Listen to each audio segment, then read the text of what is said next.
Hello people of the interwebs, this is Luke Moore back with a new review. And today I'm going to be doing another review on a piece of old video game technology, and that is the Commodore VIC-20. And the reason for it is because this thing was released in June of 1980, so this thing is now 40 years old. And what's really cool about this is that this is something my dad actually owned when he was a kid. And since this video is going up on Father's Day, I think this could be a good Father's Day gift to him to take him down memory lane. Now before I talk about this thing, I just want to give out a brief history of this.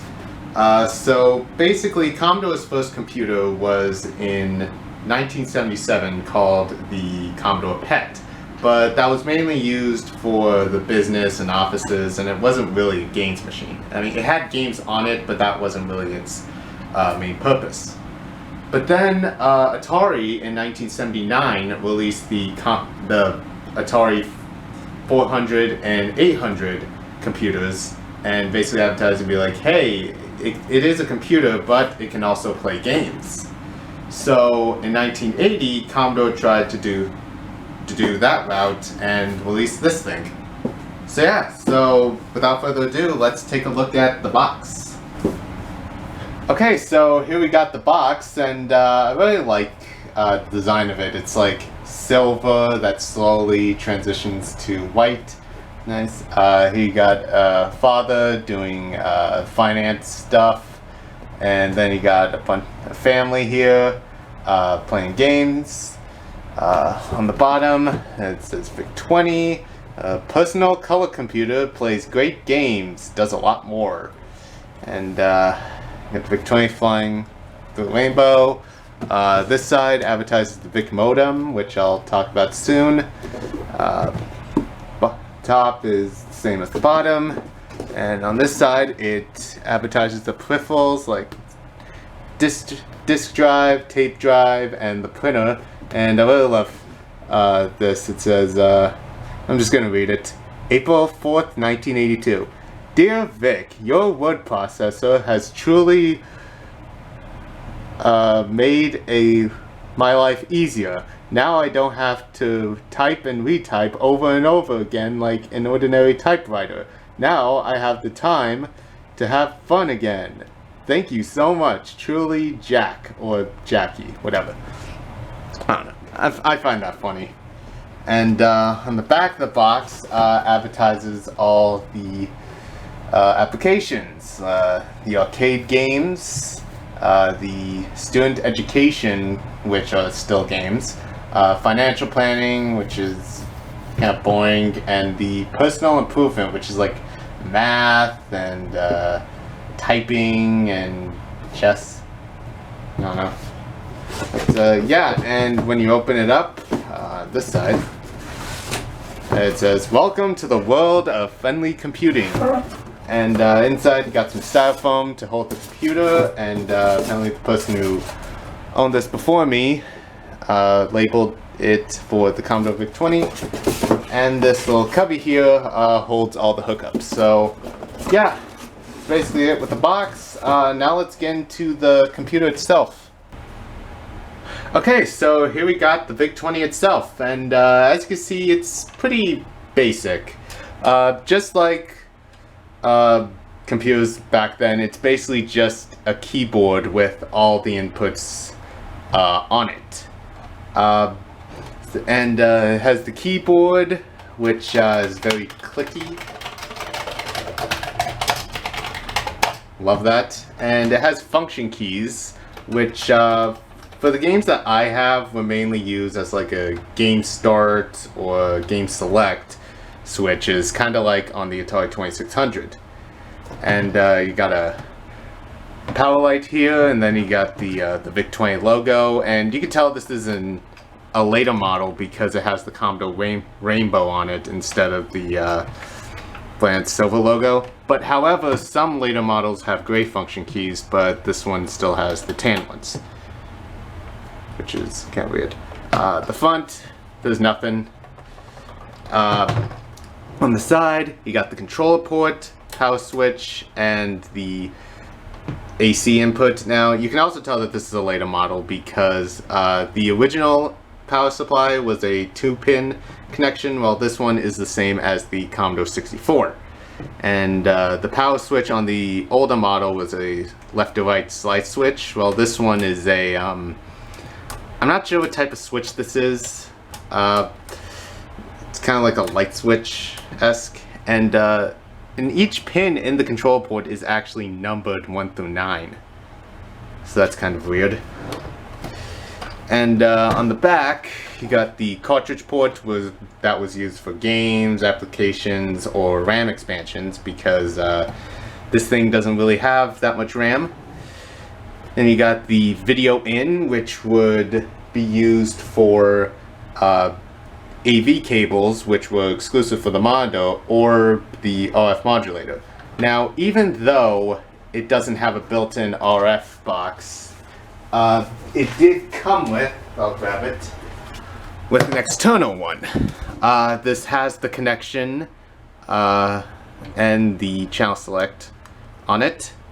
And yeah, even though the port does look like a Master System and Genesis Model 1 AV port, it's wired differently, so therefore it won't work. Then you got the serial port, which was used for the printer and the disk drive. The printer I really don't need, and the disk drive, I don't think any games came on it, so I really don't care for that either. And then you got 2 open ports. This one was for the cassette drive, and which was used to save data, and few games came on it. And then this one was for the VIC modem. So what you do with that is that you plug it in and then you connect your phone to it. So that's pretty neat. And on the left side, nothing. And on the bottom, you can also tell with these models, because this sticker is actually supposed to go here. So I don't know what happened. So yeah, and the keys are actually pretty interesting. It's basically just a normal keyboard setup, but it has some really interesting stuff. It's got 2 shift keys, and it's got a Commodore key, which makes sense because Apple had their own Apple key, so why not? And if you push it with the shift key at the same time, it kind of switches from lowercase to uppercase. And then you got the run button, which was used to load the tape games. We got a restore, which combined with the run button was kind of like a reset button. Not for games, but just for the basic programming screen. And then these are the arrow keys. They're really weird. Like, default, they'll only go down and left, I think. But if you hold down shift, it will unlock the up and right. So yeah, it's pretty weird. And then you got a control key, which with combination with the number keys, you can actually change the number of the text, like black and white, red, cyan, purple, green, blue, and yellow. And then you got reverse, which was basically white text, but it has that color border around it. And speaking of which, you see all these other like symbol things on the side. Well, thing is, the shift key unlocks the symbol on the right, and then the Commodore key unlocks the symbol on the left. So when you're programming, you can make a bunch of stuff happen. So yeah, that's basically it with the machine itself. And the controller port is basically just a standard 9-pin controller port. And slots here. Now, a lot of people usually just use the Atari 2600 joystick or any third-party controller. But what I use is an official first-party controller. Now, the joysticks that they originally released, which were just called the VIC-20 joysticks, were basically just the Atari CX40 controllers, but except the top part was white and it said Commodore on top. And of course Atari sued them because they had patents on this controller, so Commodore had to pull these off the shelves. So right around 1982, well, when the Commodore 64 was about to release, they released this, the 1311 joystick. But a lot of people use this for the VIC-20 because it's the same beige white as the computer. Now, a lot of people consider these things to be one of the worst controllers ever made. Me personally, they're not that bad. I think they're alright. Like, for one, it does look ergonomically better than the 2600 joystick because it's smaller and the button is in the middle, so it's left-handed friendly. But I really have like two main problems with this. The first one, the button has this like groove in it, so it only feels comfortable when your thumb is at a 90-degree angle. Because if it's not, then it feels really weird to press. And if you hit it other than dead center, it doesn't register. At least for me, at least. And the joystick itself, it has a nice rubber texture, which I like. But the shape of it is kind of awkward. It has these three big corners and then three little corners. It's a triangle. I just don't understand why, because it could feel comfortable on one side but not the other. So I don't know why they didn't just make it a hexagon with 6 equal sides. But luckily my hands are big enough to where I can just hold it like an analog stick on a modern controller. So overall, I don't hate this controller, but I really don't like it either. I'm just neutral on it. It's good enough for me. Now, Commodore also made paddle controllers, but it was the exact opposite of what happened with the joysticks. The original VIC-20 paddles were completely new, while the later paddles, the 1312 ones, were just clones of Atari's. I don't know if they got sued for those, but you'd think they would learn the first time. Now, before I show you the games that I have for it, let's take a look at the cartridge design. Look at that. Now, this is what you call a game.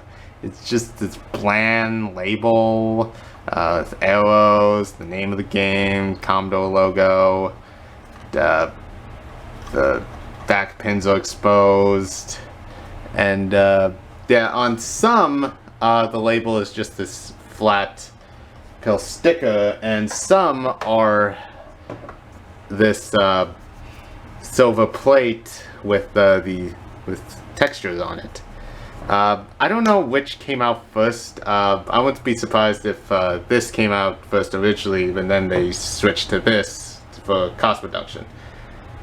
I don't know, but yeah, overall they're really bland looking cartridges, and what I don't like is that the cartridge slot is very, very tight. Now, this wouldn't be bad for like applications and the RAM expansion, because you just leave it in there, but when you're swapping games, it could be a pain.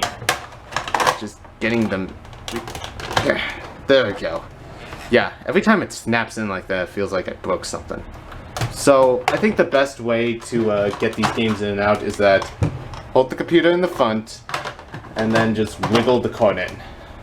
And then to take it out, just, again, wiggle it out. So, yeah, let's take a look at the games I have. First up is Alien, which, it's kind of like a Dig Dug clone. It could be a decent game, but for me, the controls are just weird. Then Gorf, which kind of starts as a Space Invaders clone, but then it turns into like a third-person shooter.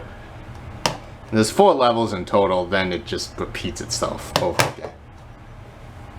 Then you got Home Babysitter, which it's kind of like one of those edutainment games, but it's not educational, it's not a game, it just sucks. It's very primitive. Omega Race. Now, I actually do have this game for the 2600, but since I don't have that booster grip accessory, I can't play it right. So now I have, which is known as the definitive version, and probably some consider the best game on the system. And yeah, I do like it. It's probably my favorite game I have so far. Now, the last two are text adventure games. There's no graphics in them, they're just text. One of them being Pirate Coven, and the other being Voodoo Castle, and it gives you instructions on how to start the game. And that's where the cassette drive works with these games, because you can actually save your progress. So yeah, now let's see this computer in action. Okay, so since I don't have any capture equipment, I'm gonna have to film the TV directly, and if the lighting becomes lighter and darker on it, I do apologize. I don't know how to work with that, so if you get a seizure from that, I do apologize. But anyways, let's power the computer on. It usually takes like 4 seconds. There you go. Now, yeah, there's a lot of interference in the picture, and usually I can get a clean picture through RF, like on the NES and Atari, but I guess it's because it's an external RF modulator that just gets a lot of interference, so I'm gonna have to get the AV cables eventually. So anyways, yeah, as you can see, it has about 3,583 bytes of RAM free, so you're gonna run out. Can't really talk. But anyways, let's use the keyboard.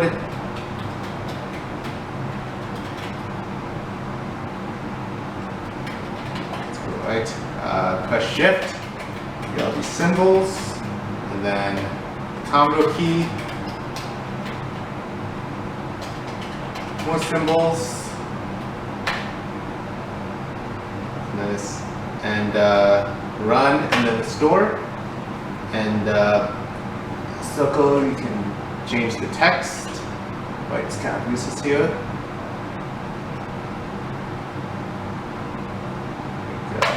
Purple, my favorite color. And then turning on reverse mode.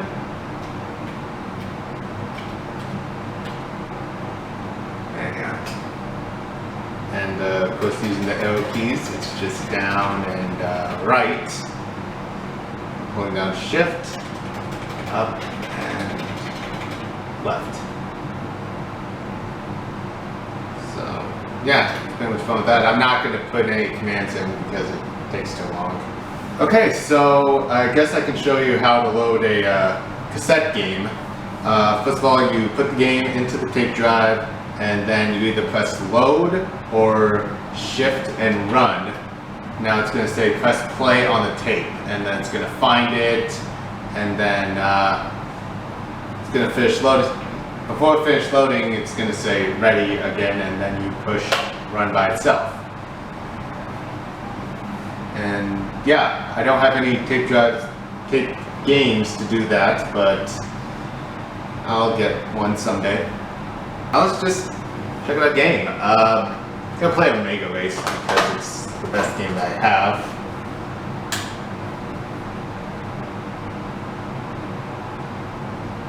Nice. And, here's some options. It requires joystick compatibles, but here's the thing: you can change the color of the screen. Like that, and then you can change the color of the text. That's my favorite one. So yeah, we're not gonna make the story. So you can either press F1 or the action button to start.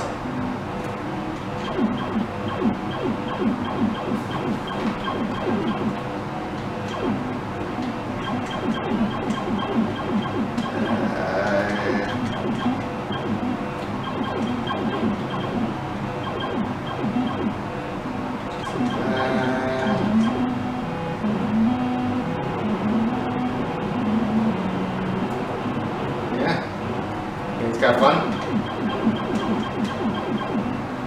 So with this version, it seems like they interplayed the second button with up.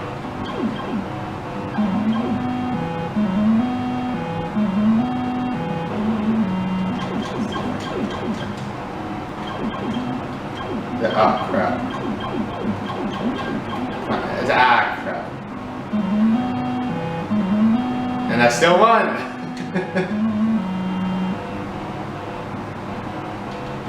Yeah, I'm probably just gonna keep playing until I die.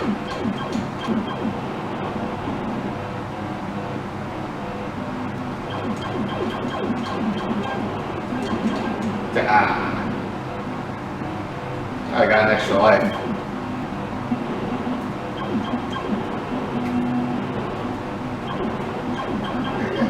Oh. So yeah, it's pretty cool. Now how about we get into the final thoughts? So overall, the VIC-20 is a pretty cool machine. Even though it's basically pointless as a computer now, it's still a nice game machine. So I do recommend it for that. And it's also a lot cheaper than the C64 right now, and it'll probably always will. So if you want to get into old 8-bit computers, this is a good one to start off with. So yeah, now I have to get the cassette drive for it, and then games for the cassette drive, and then I got to get more games on cartridges, and then the AV cables. So yeah, I'll get those in time. But yeah, that's pretty much all I gotta say for this video. Hope you guys enjoyed it. Follow me on Instagram, it's gonna be in my channel description, and I'll see you in the next one whenever I make it. So, bye bye folks.